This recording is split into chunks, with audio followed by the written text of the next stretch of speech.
This podcast is brought to you by Patriot Mobile, the phone service of AFT.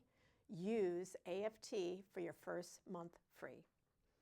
Welcome back. I'm Dorina, and this is Let's Talk About Veterans. Did you know that military working dogs used by the United States Armed Forces provide critical benefits, such as detecting explosives and threats, assisting in search and rescue, and protecting troops, while also boosting morale through strong bonds with their handlers? In contrast, comfort canines, often working through organizations, focus on emotional well-being by reducing stress and anxiety, supporting mental health, and helping people cope with trauma or loneliness. Although their roles differ, both types of dogs significantly improve human safety and well-being, whether on the battlefield or in everyday life. Again, welcome back.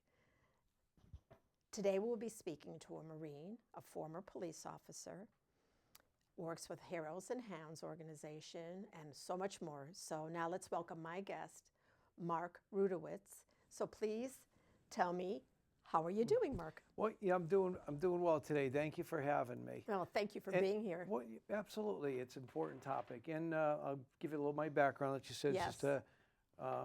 I started as a kid in the Marine Corps, right out of school, like most of us, probably Right. 17. Exactly. I went in 19. I actually went in. Well, I went to sign up, and it was I was willing to go to Nam, and I went in May, and the war had just ended. And it turned 17 May 13th, Wow. 1975, and the war ended in 75, like a week prior. But I was Right. going ready when I was 17, ready to go, go to Nam. So I went in November, a delayed entry program. And like most veterans, you go on pretty much a standard period of time is a 4-year enlistment. So you sign up for the 4 years, and then the Marines had a 2-year. What do you? Oh, geez, I'm losing Like stay longer? Yeah, 2 years 2-year longer? Reserve. Yes. What do you call it? An inactive Right. reserve. I apologize for losing Oh, my that's train of fine. thought for a second. But then after I got out of the service, I looked to become a police officer. So I did. I went down to Hartford Police Department. Oh. And I served 22 years. Wow. And I retired at the rank of lieutenant in Good for you. Hartford. Congratulations. And during that career period, I worked many different divisions, from street crimes to crime suppression to our detention center to officer friendly to in the schools. But one of the things I got to do, I was fortunate to be able to do, was work with the animal unit. And the animal unit for me was being a sergeant and an active participant with our mounted unit and the canines. So I spent a lot of years working with the dog supervisor as the Right. canine unit, and that was quite enjoyable and a great experience. Our law enforcement dogs, just like our military Right. dogs, are a very integral part of both organizations. And from there, I retired, and then in 2005, I went on to Simsbury Police Department. Oh. Yeah, and it was a good. I went Quite on. different between Hartford and Simsbury? It was. Simsbury was awesome because because I had the animal experience. A lot of officers don't really want to do what animal control calls. Right. And that's not to say, but a lot of them don't. These are the ones I worked with. They'd rather not go to dog calls or a bat in a bathroom or a snake. And I have no problem with that, Right. or Yeah. a dog locked in a garage or something. Yeah. So the Chief Ingvertson at the time, Simsbury, asked me, hey, would you be interested in doing that? And it was like, yeah, absolutely. So I did the animal control, which in this case was probably about 85 to 90% responding to wildlife calls. Wow. Of course, domestic calls, so, Right. people's dogs roaming and so forth. And in that time, I got to work with our state DEP, wildlife biologists, our game wardens, our foresters, everybody, all the certain different groups and entities and divisions of DEEP. But I also maintained my full police certification. So I was fully armed, went to every training from the rifle range to police recertification. And it was quite of an experience, and a lot of bear calls, a lot of coyote. Most bear was our flagship animal, still Right. is in Connecticut. It's amazing how many more you're hearing. Like right here in Weathersfield, we have bear sightings, Yeah, which is so unusual. Whoever thought of that? We have two you know? roaming around right now, Right. two that go between Newington and Weathersfield. Yeah. I just saw one the other day up at the cemetery Yeah. So from there, I retired in 2022. Oh, okay. And actually, when I retired, you would think I'd want to retire. I applied to Wells, Maine Police Department, and I was hired. However, it was right during the pandemic. So a house that would have cost, say, normally 250, 60,000, now shot up to 490,000. It's like I couldn't find anything that I wanted within my price range, comfortable, and there was no rents. So after months, and they were outstanding, let me look. I had to decline. Yeah, that was Wesley, you said. Wells Police Department in Wells, Maine. in Maine. So, but then I work seasonal with our state DEP Wildlife Division out of Session Woods, which is a great experience, and it's a good organization. Yeah. So, and I've learned quite a bit too. But and I know you were also saying you do, which I thought was very intriguing. You work with the dogs, or you help with the dogs for the troops that are deployed. How does? Yeah, and back in about 2009, when I was at Simsbury Police Department, I went to the chief at the time, was Chief Peter Ingridson, and I said, and he was a veteran also, and said, you know what, I see during the holidays people want, it's give to the vets, and so I said, well, why don't we combine? Because I was fortunate to be able to be around and work with the canines. Right. Why don't we combine the soldiers and the working military dogs? And he thought it was a great idea, and I didn't know how successful it was, but we advertised local paper, like, your hometown papers, and, local media, and it took off like wildfire. And before you know, we had donations coming in and monies and people dropping off bags of dog treats and non-perishable food. Yeah. So that went on for several years till I retired in 22. Wow. And now, as we speak, I'm in the process of getting this into an actual 501c3 organization. Heroes and Hounds will be So based right out of here in Weathersfield, and it's gonna military. But I'm also going to work with working with like law enforcement canines to benefit some of these police departments, and so I'm looking to do that. Right. And this was great because being a dog person, and I also have done a lot of dog training.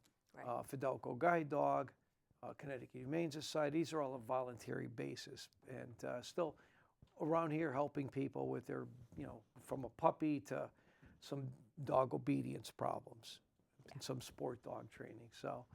And did you ever work with the dogs that went to Iraq, Afghanistan, or wherever the troops are? Did you ever work with those dogs, or? Well, when they got back, people I knew, and people like some of these organizations that would adopt them, take them, or what happens is, just to give you a little, in law enforcement and in the military, it's changed now, but as far as military, when these dogs come back from service, from say overseas, in years past, maybe during the Vietnam and maybe it started back then, but the World War I, II, they were viewed as a different entity. It was just viewed as equipment. Right.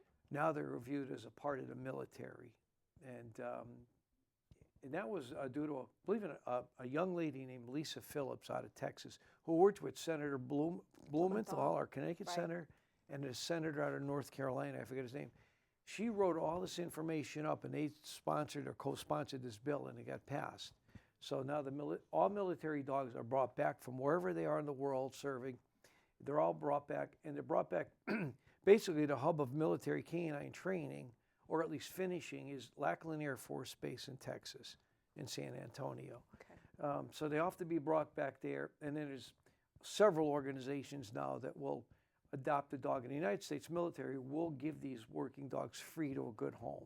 You just have to go there and pick up the dog. They do not ship. Right. But a lot of people I've known have received some really nice dogs that could be 4 years old, 6 years old. Right.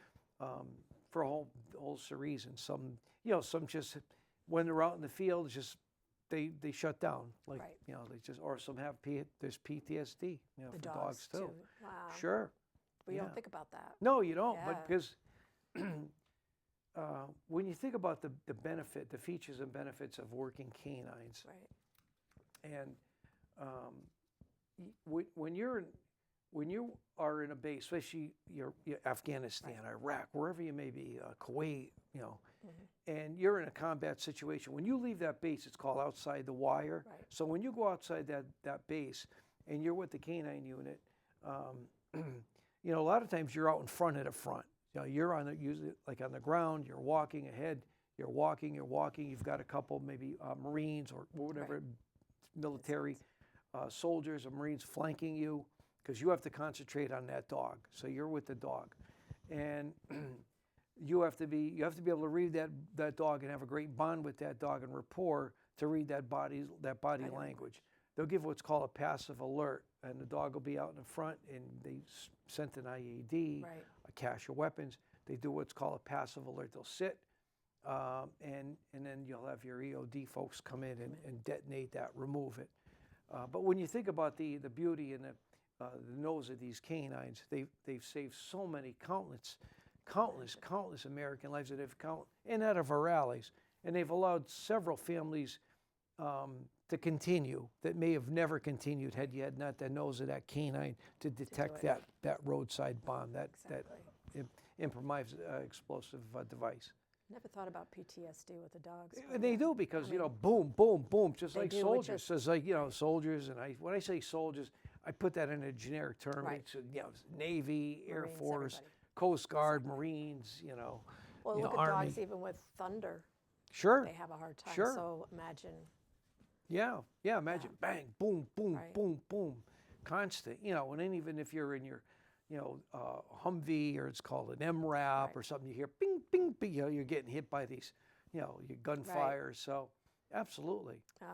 That's something.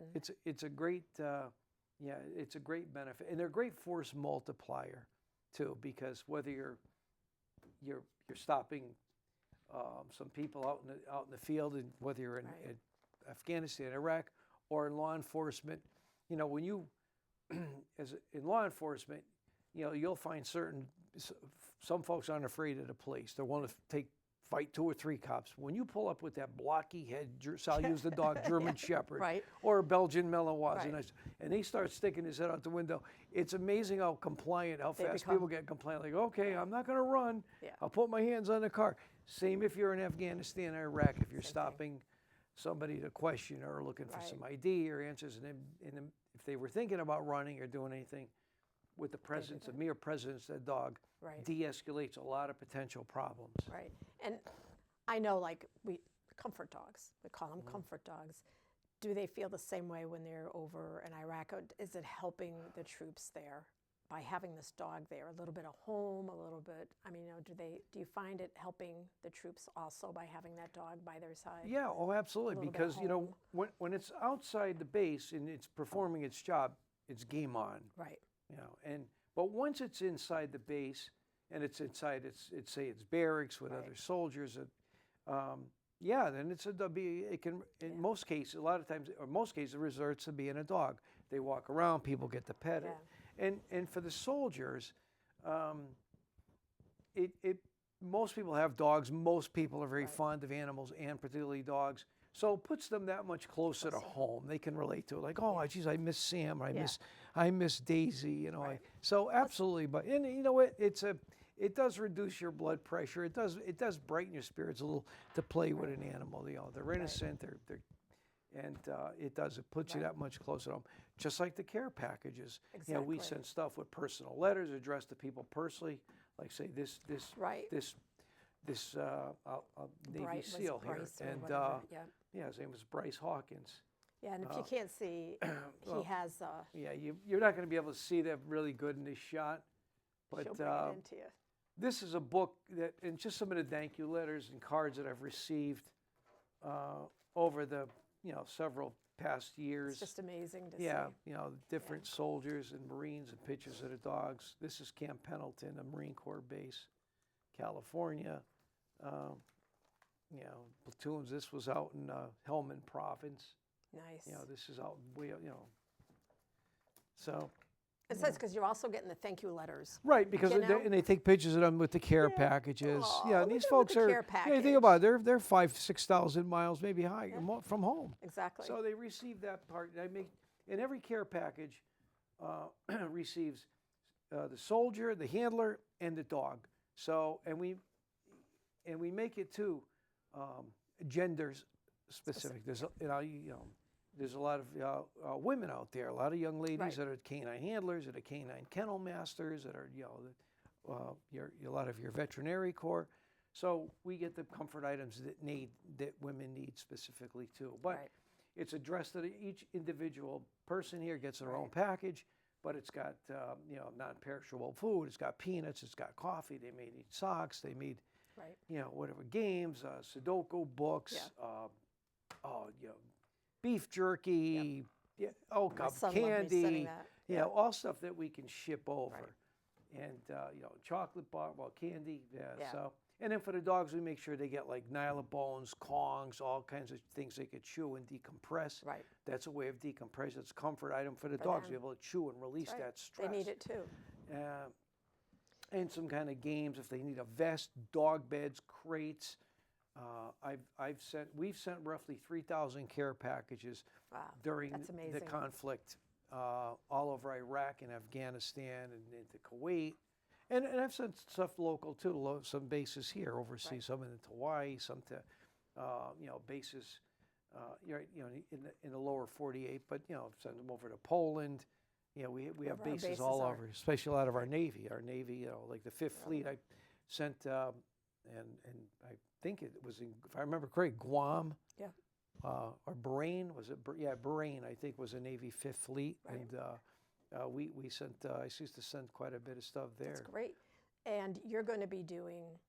He has his newspaper thing, so I'm going to take pictures of these two, so that you guys can see them. Let me help him with his microphone. Yep. In the meantime, he does have some other things to show you, which is great. Yeah, that's okay. We can still use it without. There you go. All right. Yeah, this is an article from Heroes and Hounds. Yeah, it's about Heroes and Hounds. It's a local, your local, hometown papers here, and it just shows, all the works of what we've done, and the dog. And I don't, there's not a picture. I had my own dog. His name was Bruno. Is he in the other one? And I don't know if he's in this picture. No, he's not in here. This is me as a young Marine. And this is a Marine Corps. This is a Marine Corps unit. And nice. Matter of fact, the young lady, I say the young lady she was the kennel master. She's now a gunnery sergeant in the Marine Corps. Oh yeah, Good. Yeah. I'd be afraid of her, all 5'4" of her. Hey, she outranks every one of those guys. She is the boss. This was another. And that's our local one. This is local. This is Weathersfield. This is basically the same thing. Talks about giving back, about the Heroes and Hounds. And you said we're going to be having something here in Weathersfield. You're trying to during last season, I had spoke with Mayor Lesser. Right. And we met with the chief about. I wanted to get this going in Weathersfield, but it was late in the season, near to Christmas, when we started really putting this together, advertising. So it didn't really kick off. It didn't really, wasn't too fruitful. But we didn't really see a lot of items. Not that people didn't. It just a lot of last minute notice. People were, face it. Especially, you have to have time to ship it too. Yeah, and that's another good point. But it's a story here. It's just about serving. It talks about the military dogs. This is the whole thing. They did a little about me, like with my police career. Here I am in the mounted unit. What's that dog's name? This dog's name was Boone. Boone? He's a bloodhound, coonhound mix. Yeah. Boone the coonhound. Yeah. Good dog. He was a tracking dog. Nice. Actually, it was a Connecticut State Police dog that we had brought in, and I ended up taking a picture with him. But bloodhounds, I'm a fan of them too. Yeah, they're good dogs. And then we have our Hounds and Heroes. This is just showing you it's going to be different when he's going to do his. Yeah, we're going to probably use the same theme, the Heroes and Hounds, but we're going to have to move this over. For a couple of years, we did a really nice thing with Fidelco Guide Dog at Simsbury, where the department I was at the time, and with collaboration with them, we sent hundreds and hundreds and hundreds of care packages To them. and boxes of Kongs and Oh, dog they beds. love that. And you know what? We had great response from people, not just local, but I've had people from Oklahoma, people from different parts of the good. country, get wind of this and call and say, great. send donations. I mean, thousands of dollars came in. That was an account through, the police department that we had checks and balances for. So it wasn't just one person, guarding the money. But that money That's was all good. spent for that and the dogs. Now, the thing was beautiful about this, and it's going to be the same here, is it costs the taxpayers nothing because it's on the donations of the good people of the community. And I was able to work with Westover Air Force Base at the time, these local bases right here. Right. So I would bring them over to the base USO or people I knew there.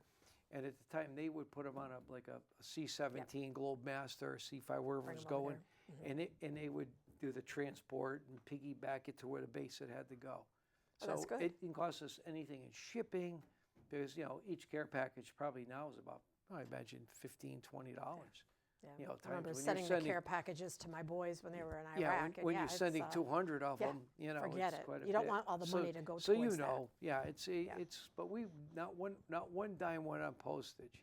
That's good. It went to all soldiers. All that money was spent on the soldiers and the canines, all the military great. and the canines. And I think what we're going to do when tribute comes here in July 23rd to the 26th, we're going to have Mark there. We're going to have him something where we can donate and help with then your heroes and hounds, right? We're going to do something where we can help give to that. Granted, it's July. If it's not perishable, you can still hold on to some of those things, especially for the dogs. But we'll figure out what he needs. We'll put all that together. So if you come, you'll be able to see, and Mark will be there probably, and you can ask Mark questions. And here's the thing: we can ship those out at any time. It doesn't have to be. A for lot the of times holiday. we're coincide, Veterans Day, Memorial Day, holidays, do it Thanksgiving, anytime. Christmas. Good. Yeah, because when you're, whether you're stationed in Italy or you're stationed in I'll use Poland or one of our bases here, Germany. whether it's in Pensacola, Florida. Right. When you receive it, it's still nice. You put once again a lot of these comfort items in them, and they still have the canines that much closer to home. Yeah. And once again, like I said, these dogs have done amazing things. Yeah. They've allowed countless American families to continue. And even when you think about 9/11, they were used then too. And we were East Hartford Police. Got to go there 3 days after 9/11. We escorted, matter of fact, Hartford Fire down there at the Shea Stadium. That was the holding area for all of us. And I didn't get to go. I'm not going to say I was at right in Ground Zero. Right. I did get to go there, but I wasn't right in the muck of things. Right. I went there shortly thereafter. Right. But What a tragedy. Yeah. And a lot of military, a lot of people signed up right after that, days after. Mm-hmm. Yep. Yeah, Yep. it was a Exactly. sad day, but it was one of the few days in America where the next day there was an American flag on every door. Absolutely. Yeah, we can. And there was no Democrats, no Republicans. There We were all was no one. left, right. It was so nice. Yeah, you know? I wish we could get back to that. Yeah, I wish we this country forget. wasn't so polarized and Yeah. divided. But, it was beautiful to see. It was. We were one Yeah, nation. we were just one under God, right? one united Yeah, nation. we were. Really we were was. all together. And another point is when you think about the olfactory scent receptors, a sense dogs, one of their strongest suits is their scent. Don't discount. People think it's just labs and shepherds and military. Well, the United States Navy has subs and ships and boats that you really are not going to be able to get a big 80, 100-pound dog into these little, I call them bulkheads, these nooks and crannies, these submarines and these destroyers and these ships. But we've used them, little Cairn Terriers, Jack Russell Terriers. Their nose is just as strong. Mm-hmm. People think it's got to be this big ones. Yeah. The only one has more parts per million is your bloodhounds. The only thing that's stronger of all the canines is your bloodhounds. And it's amazing and these bloodhounds are amazing canines too. We've used those quite a bit in law enforcement. We have quite a bit in Connecticut too. Yeah. So, Nice. Is there anything else you want to let us know about this? I'm trying to think. You know what'll happen is we'll get off the air. Oh, yeah. I'll get in my car and That's go, oh, darn, what did Well, I? you know what? We can do it again. Yeah. Oh, yeah. We can do it again. Yeah. Matter of fact, if you want at some point, I'd be glad to come back in here and bring one of the dogs that they came back from base. Absolutely. And a live dog. Yeah. And you know who's That'll be I have fun. nothing but respect for her too, is Renee Danino. Yep. I told her you were going to be here. She's phenomenal. Maybe we can get her that day to come She's with us phenomenal. She's done so much. She's Yeah. done a lot. I've done a lot with her back Yeah. on her Better Connecticut or her show. She's She's been great. amazing. I was talking to her yesterday, and I says, "Oh, do you know Mark?" And she goes, "Yeah, I know him." Yeah, she's yeah. she's wonderful. She's Yeah. she's a local person here. Absolutely. Yeah. Absolutely. Yeah. No, we will. We were definitely going to have you. You let me know when you're ready, and we make the date to do it. Yeah, To bring the dog and here. I would love to even do this in cooperation again, maybe with our police department Yeah. or public works or the fire Absolutely. department. It doesn't have to be the police Right. department. It can be fire Right. department. Yep. We'll get together. We'll talk more on how we can Yeah. have more of these. See, I told you, we could do this. Yeah. Oh yeah. This Right? is, you know what, when you put animals in the mix of anything, it pulls at the heartstrings of people. Absolutely. You know It's the best. yeah. They Yeah. they are. And Yeah. of They course, are. They're great. nothing respect for the young men. Mm-hmm. Well, I say young, the men and women of the United States military of all branches. You know, we'll kid around with each other, Oh, yeah. especially us in the Navy, like Yeah. Marines and Navy. You know, we'll kid around like, oh, they'll say you're a Department of Navy, and we'll just say, yeah, but we're the men's department. Right. You know, Well, I but- have one son is a Marine, the other one is Army National Guard. So, Yeah. And you know what? We're all in They the have same fun. team defending this Absolutely. flag, the United States what it Constitution, is. Bill of Rights. That's right. But Yep. I sometimes have to remind my buddies in the Marines, you ever look at your mail? It says Department of the United States Navy. Like, we right. fall into the United States There you Navy. go. I mean, we're kind of like, There we're we the go. smallest military branch, really. Yeah. I think maybe the Coast Guard, but There you yeah. Yeah. But respect for everyone. Absolutely. And we should have respect for everyone. So I want to thank Mark for being here. I want to thank you for your service and your continued service. Yeah, thank For you. veterans, everything that you are doing for us. And if you are a veteran-owned business, or you offer services for veterans, first responders, and would like to be on my podcast, you can email me at dfederici.aft@gmail.com, and we'll put it up there so you'll have it. You can follow us on Facebook at America's Freedom Tribute. Also our website, americasfreedomtribute.org. And our new YouTube, where you can see this and all the other podcasts we're doing, and it's at America's Freedom Tribute-AFT. And when you're on there, please subscribe. I just put it all together. It's took me forever to figure out how to do this, but it's there. And again, we want to let you know that this podcast is brought to you by Patriot Mobile, the phone service of America's Freedom Tribute. Use the code AFT and you can get your free month of service for free. And I want to thank you all for listening, and I can't wait to have Mark back. And he will bring a dog next time, and we'll be talking to him. So thank you for listening, and remember, veterans' voices matter today and every day, and please continue to keep our troops and their families in our prayers. Let them all come home, and until next time.